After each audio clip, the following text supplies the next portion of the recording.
Shabbat Shalom. Have you ever found yourself laughing really hard when you suddenly realize that you could easily shift into crying? There's a kind of pent-up burst that needs to come out one way or another. When everything is amplified and it feels as if our hearts are carrying more than we can hold, we need to release some of the emotion.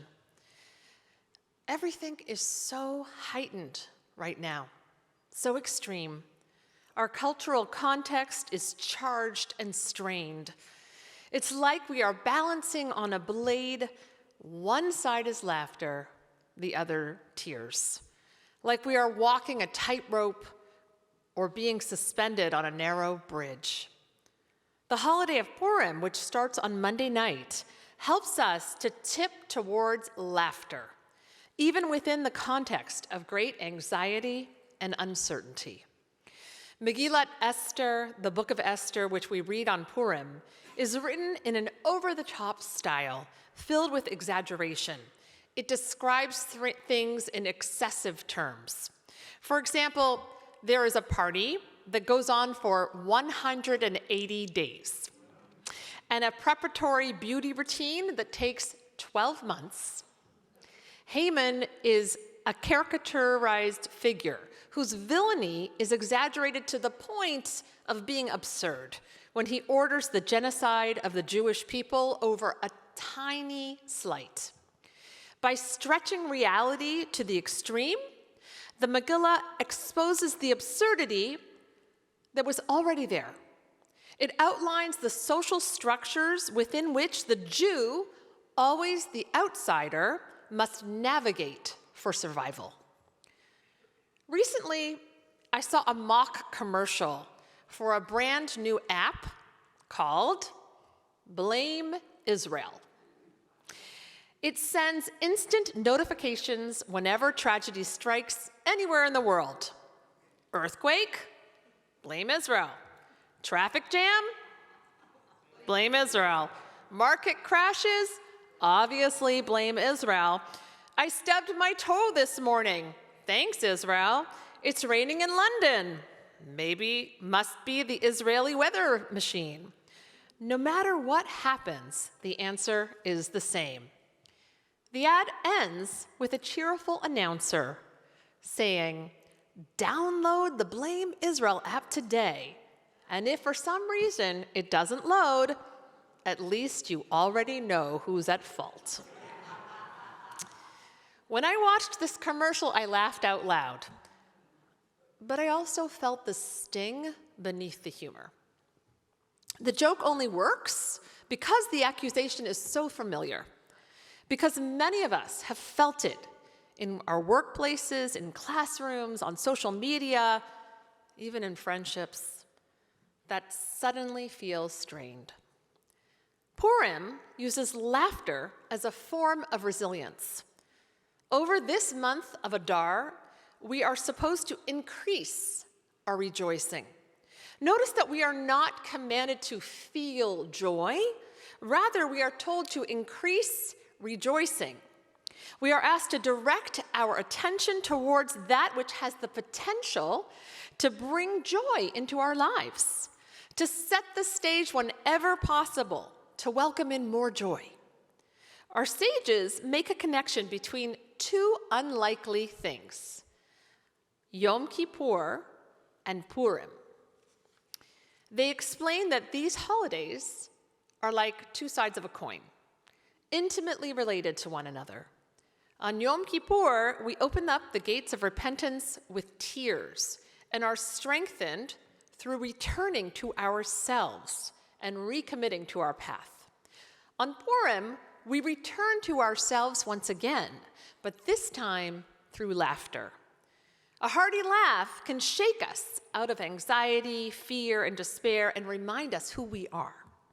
Not perpetual defendants in the court of public opinion, but a people with dignity, covenant, and memory.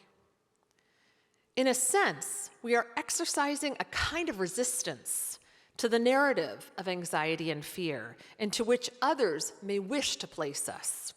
We will not let others define us. We will not let fear write our story. Emanuel Ringelblum, a Holocaust resistance fighter of the Warsaw Ghetto, set out to document Jewish life in the ghettos by saving documents that he buried in metal cans. To date, 2 of the 3 metal cans have been found.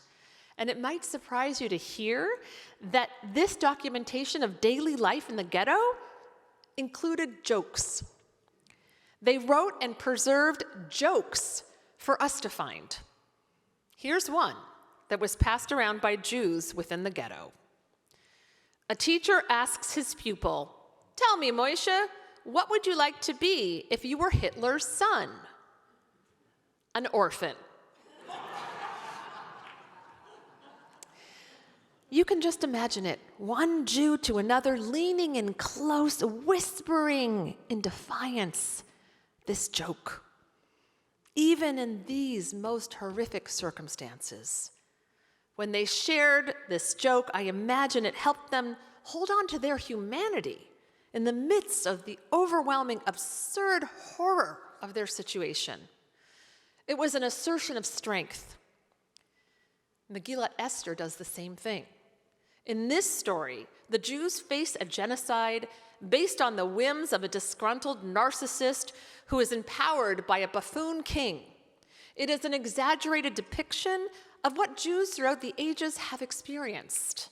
A ruler ruled by his own ego, a mob stirred by resentment, a decree signed with bureaucratic indifference. This kind of exaggeration is clarifying. We can face what we can clearly see. We can carve out some agency. We will not cower or grovel at the feet of those who would diminish us. We will laugh. And laughter is contagious. It's connective. It changes our perspective. It disrupts sadness. It pierces through fear. It can remind a community that we are still here together. In this moment of cultural anxiety and grief, cultivating moments of joy becomes a religious imperative, a spiritual practice, a way of thanking God for the strength and resilience inside of us. As a Hasidic master teaches, one who is truly joyful is like a person whose house has burned down, who feels their need deep in their soul and begins to build anew. Over every stone that is laid, his heart rejoices. We read in the Torah how our foremother, Sarah, laughed. Her laughter was the naked expression of moving from the impossible to the possible. The sages teach that her laughter was healing to all who heard it. Laughter is strengthening. After so much suffering, it is all the more precious, all the more sweet. Towards the end of the story of Purim, Esther's plea prevails. The Jews are saved from destruction, and we read, "LaYehudim hayta ora, v'simcha, v'sason, v'ikar." The Jews enjoyed light and joy, happiness and honor. In this month of Adar, may we increase our rejoicing. May we find moments of laughter that build resilience and strength within us. Shabbat Shalom.